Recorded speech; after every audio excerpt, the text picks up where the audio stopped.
dan saya nak bawa terus kepada Dr. Azman.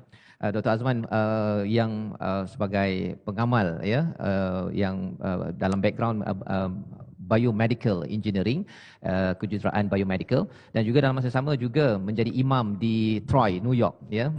Maksudnya ada rohani dan jasmani lah tu lebih kurangnya kan. Jadi di sini doktor ya, bila bercakap tentang pandemik ataupun bercakap tentang COVID-19 ya, satu istilahnya dulu ya. Pasal bila bercakap tentang sakit, kalau bercakap tentang maradha, marid di dalam Al-Quran, kita di dalam sains, dalam kehidupan ada istilah endemik, pandemik ya. Jadi istilah itu satu nak difahami, dan lebih daripada itu, adakah sistem vaksin ini memang terbukti untuk melawan kepada virus-virus yang ada, ataupun apa sebenarnya konsep pandemik dan virus ini sendiri? Silakan doktor. Bismillahirrahmanirrahim. Wassalatu wassalamu ala Rasulillah. Rabbi shrah li sadri wa yassir li amri wahlul 'uqdatam min lisani yafqahu qawli.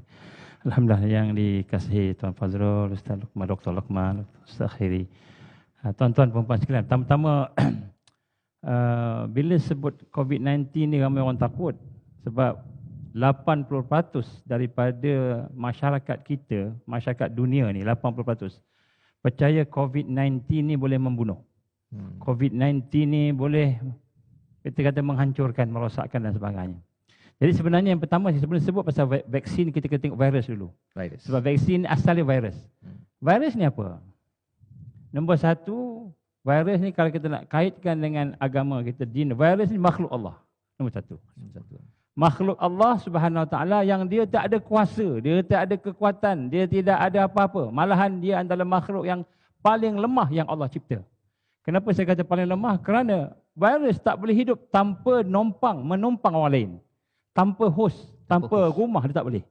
Dia mesti duduk sama ada sekecil-kecilnya bakteria ataupun sebesar-besarnya binatang, manusia, dan termasuk juga tumbuh-tumbuhan. Jadi virus ni makhluk yang paling lemah. Dia mesti ada sel yang ditumpang baru dia boleh hidup. Itu satu. Yang kedua, virus ini juga adalah merupakan perkara yang kita katakan tadi, bukan sahaja dia tidak ada kekuatan yang besar tadi, tetapi dia juga mudah mati. Sebenarnya mudah mati. Kalau virus apa yang ada kat sini, mungkin dalam masa 1 jam, 2 jam, kalau tak ada, dia mati dah. Gitu.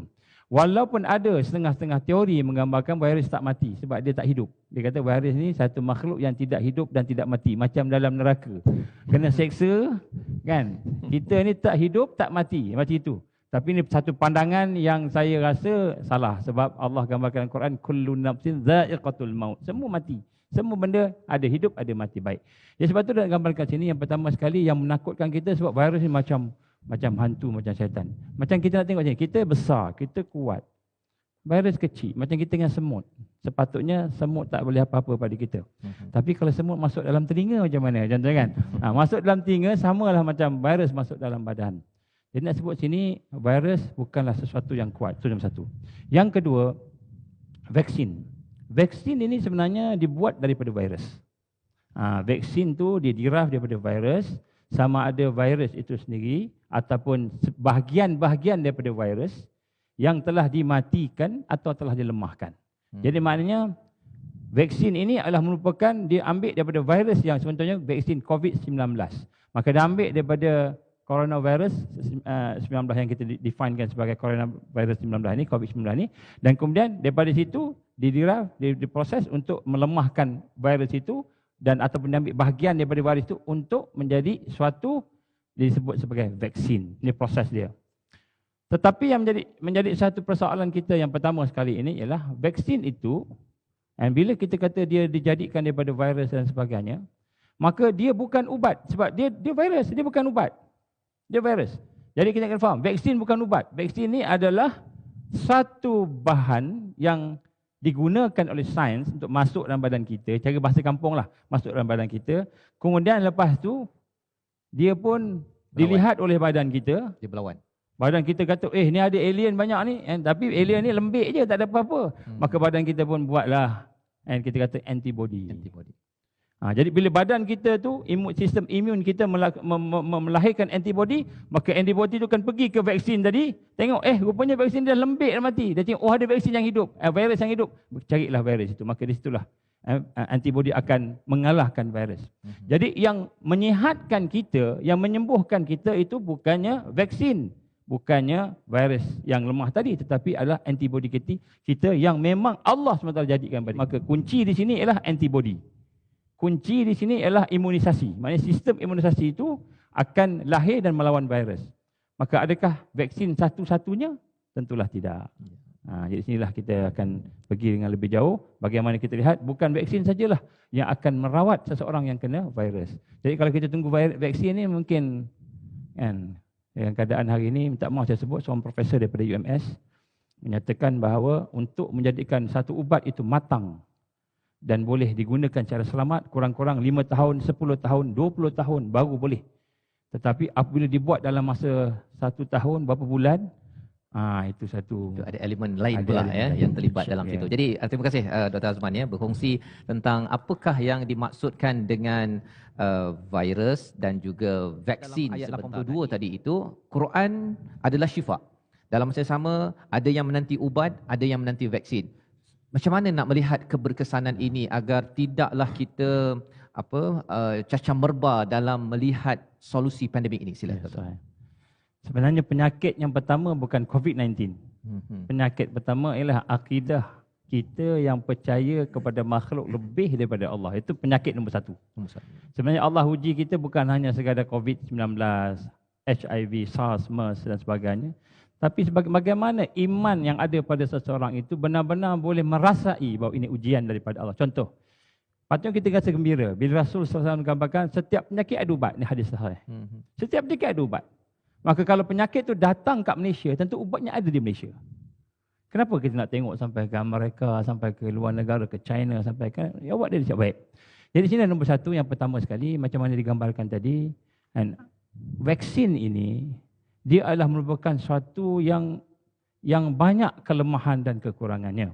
Kalau kita nak kata dia sebagai penyembuh, dia sebagai yang memberikan satu-satunya solution, penyelesaian kepada vaksin. Saya bagi satu contoh. Yang pertama sekali, dia akan hanya berkesan pada virus yang asal dia tu. Contohnya kalau dia virus COVID-19, maka dia hanya COVID-19 saja, satu virus dia. Itu je, dia tak ada virus lain. Timbul virus COVID-21. Contoh kan. COVID-20 nak habis dah. COVID-21. Virus COVID-21. Tak boleh dah. Katakanlah masuk Januari besok, virus COVID-21. Maka COVID-19 dah old, dah tak boleh. Jadi kalau kita ambil, kita tunggu tiba-tiba dah sampai bulan Januari, keluar pula COVID-21. Beli lagi.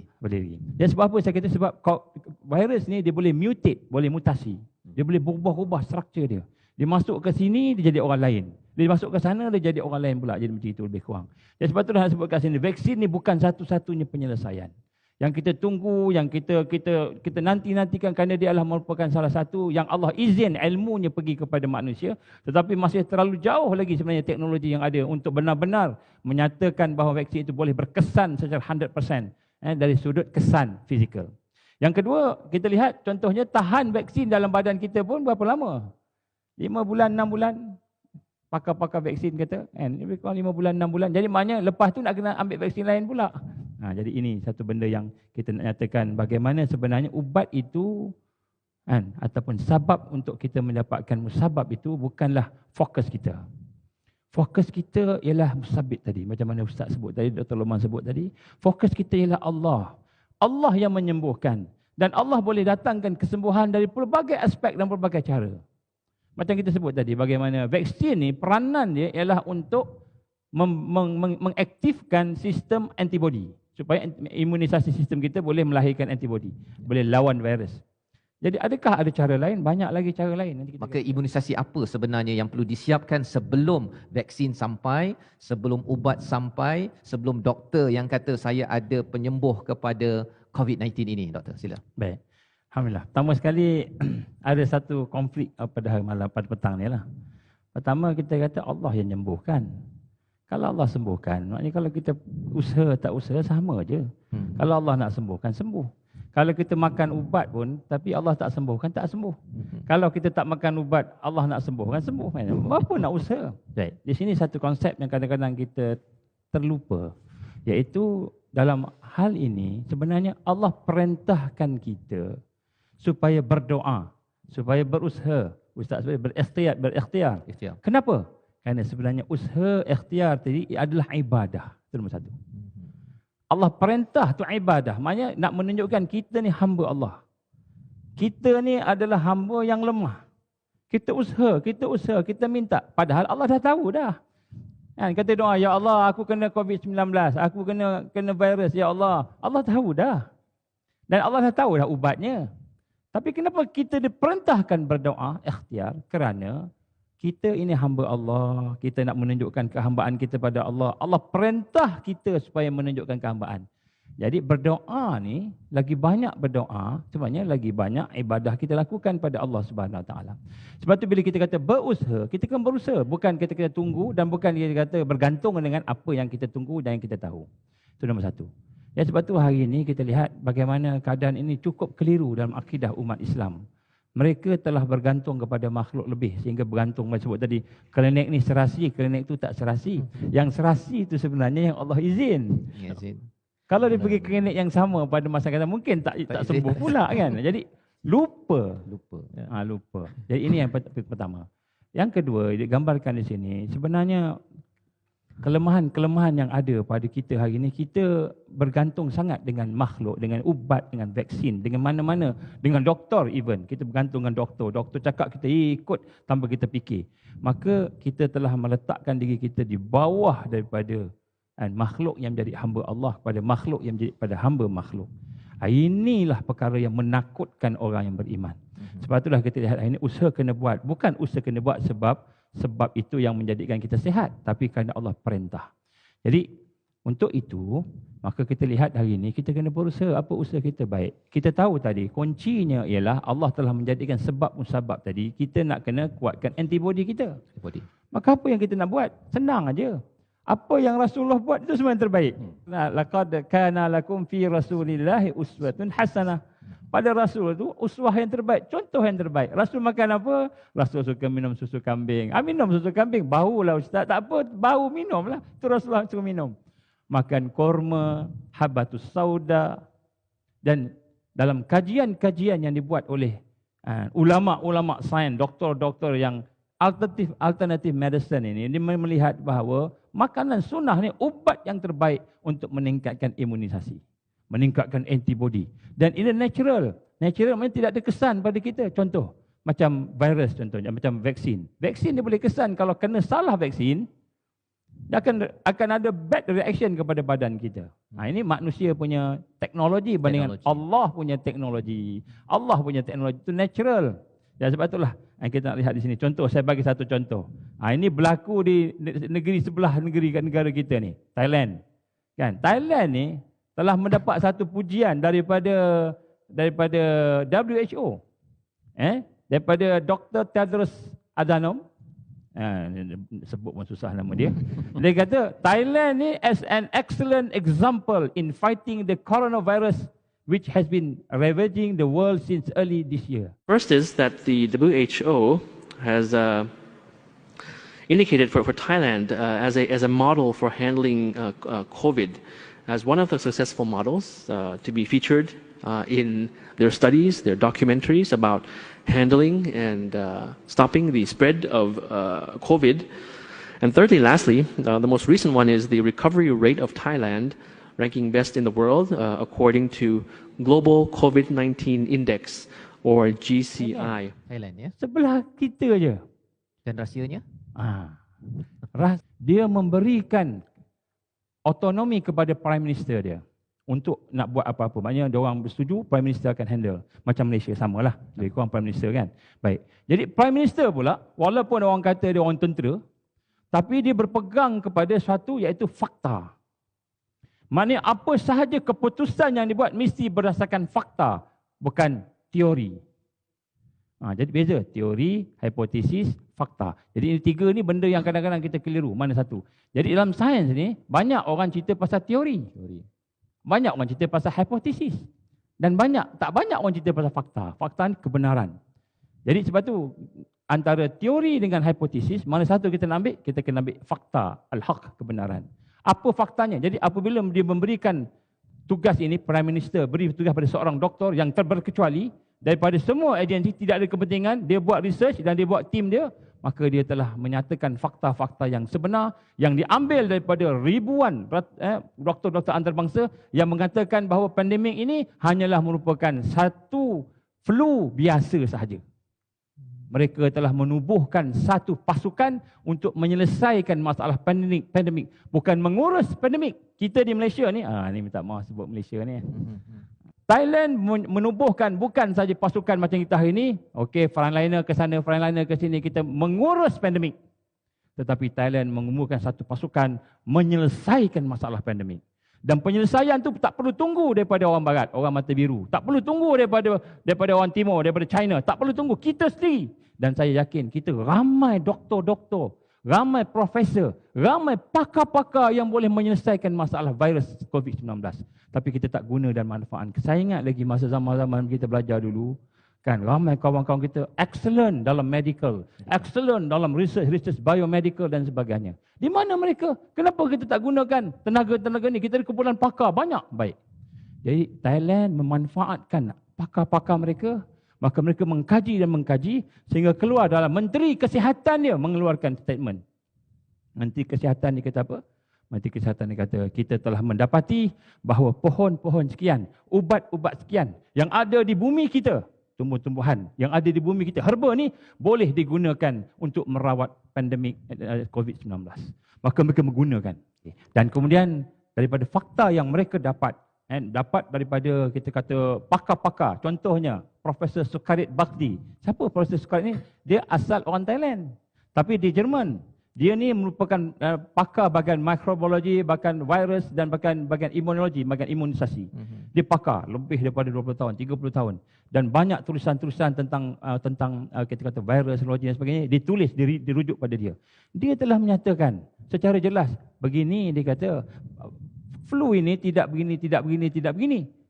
Fakta. Maka diambil oleh orang Thailand. Kemudian begitu juga Dr. Profesor Dolores Cahill daripada Ireland. Dia pakar imunisasi, pakar bahagian virus, juga pakar. Maka dia kata begini. Contoh dia kata berita baik. Saya ingat lagi dia sebut dalam sidang akhbar. Dia kata mula-mula kata tuan-tuan puan-puan dalam bahasa dia lah, bahasa Inggeris. Tuan-tuan puan-puan saya nak sebut yang ini berita gembira kepada tuan-tuan. Apa dia? Saya dah buat kajian. Dia bukan cakap kosong, dia buat kajian. Saya buat kajian, saya dapati virus ini adalah flu sama macam flu biasa. Ini pakar virologi cakap. Jadi bila sama macam flu biasa, maka kita kena treat macam mana flu biasa. Dan ini dibuktikan juga oleh statistik yang ada. Jadi sebab itulah kita lihat, apabila Thailand melaksanakan tindakan-tindakan yang di luar daripada kebiasaan negara-negara di dunia ini, iaitu hanya follow satu pandangan saja, maka di situlah kita melihat mereka lebih terbuka. Iaitu mereka merasakan bahawa penyakit ini bukanlah yang berkuasa. Macam kita hari ini, kita nampak penyakit ini, ini benda ini, yang vaksin ini, inilah sebab dia. Inilah yang akan disembuhkan. Sebenarnya yang menyembuhkan itu adalah Allah Subhanahu Wa Taala. Tapi Thailand walaupun dia tak mengakulah Allah secara langsung, tetapi tindakan itu mematangkan dia kerana keterbukaan dia kepada al-haq, fakta. Jadi kita pun nak kena kembali kepada al-haq. Jadi Dr. Azman, bagaimana Doktor pada kita melihat apa yang kita bincangkan pada hari ini, apa yang perlu dibuat, cadangan, gagasan agar pihak-pihak berkenaan ya yang mengikuti ataupun mungkin ada jaringan boleh, kalau tadi kita ambil manfaat daripada Thailand, tapi kita nak juga ambil manfaat sudah tentu lebih besar daripada pencipta bumi Thailand dan bumi Malaysia yang menurunkan Al-Quran ini. Sila. Baik. Alhamdulillah. Yang pertama sekali, dalam apa hal sekalipun kita jangan bergantung dengan makhluk, kita kena bergantung dengan Allah. Allah mencipta dua-dua, zahir wal batin. Yang zahir yang nampak fizikal, yang batin yang dalam spiritual tak nampak. Jadi dua-dua ni semua bergantung pada Allah, ni nombor satu. Yang nombor dua, kita kena lihat bahawa bila kita nak terikat dengan kebenaran ni, dengan Allah, maka mana al-haq. Kita mesti melihat fakta-fakta yang sebenar. Jangan takut dengan fakta dan kebenaran. Inilah masalah yang ada pada 80% manusia seluruh dunia, termasuk Malaysia. Dia bergantung kepada media, dia bergantung kepada orang kata, dia bergantung kepada orang, tapi dia tak melihat kepada pakar-pakar yang mana cakap. Dia hanya bergantung pada satu. Jadi kita kena melihat pada fakta, dan fakta ini mestilah fakta yang jelas. Sebab tu saya nak mencadangkan kepada tuan-tuan, puan-puan rahmat Allah, bagi pihak kita di peringkat akar umbi rakyat, dekatlah dengan makanan-makanan yang nutritious, apa yang tu yang berzat, Berkhasiat. makanan yang berkhasiat. Maknanya kita jangan makan junk food dah. Allah bagi kekuatan kita duduk di rumah, pilih makanan yang sihat-sihat, makanan yang berzat, seimbang, nombor satu. Yang kedua, jangan lupa exercise. Ini physical exercise kena. Saya tengok kadang-kadang ustaz tu bercakap pasal mujahadah, perutnya ke depan. Ustaz kata apa? Dia kata macam mana nak perut ke belakang, sebab lepas ceramah kambing. Jadi jangan jadi alasan. Exercise. Dan ketiga, kita hendaklah menjaga hubungan kita sama-sama dengan sahabat-sahabat kita supaya hubungan sahabat itu hubungan yang sihat. Itu. Baik, kemudian yang keempat saya nak minta kepada kepimpinan Malaysia terutamanya. Panjang banyak saya nak sebut, tapi hari ini seminit dua nak sebut.